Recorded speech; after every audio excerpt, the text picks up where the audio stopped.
বাইরে যেতে হবে। এদিকে মেয়ে রেডি হচ্ছে, পড়তে বসছিল এতক্ষণ।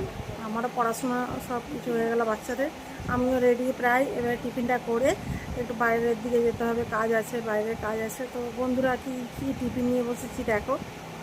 এই দেখো, মুড়ি নিয়ে বসেছি, শসা, এই যে চানাচুর একটু ঢেলে দিচ্ছি,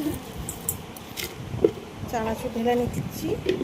আর এখানে আছে তোমার এই যে মটর কাবলি ছোলাকে সিদ্ধ করে একটু হালকা কাঁচা তেল দিয়ে আপাতত করে নিয়েছি। এটা দিয়ে মুড়ি খেয়ে নেবো। মুড়ি খেয়ে এখন আমি বেরাবো। ভাত ডাল এদিকে বসিয়ে দিয়েছি, এসে গোপালকে ভোগ লাগাবো।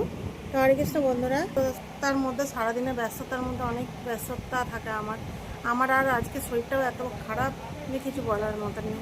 তার মধ্যেও যেতে হবে, যেহেতু বাইরের কাজ রয়েছে। বাইরের কাজ তো আর ফেলে রাখা যায় না বেশি দিন। তো চলো এবারে রান্নাটা করে তারপরে বেরাতে হবে। হরে কৃষ্ণ, হরি বল। সকালে ভালো থেকো।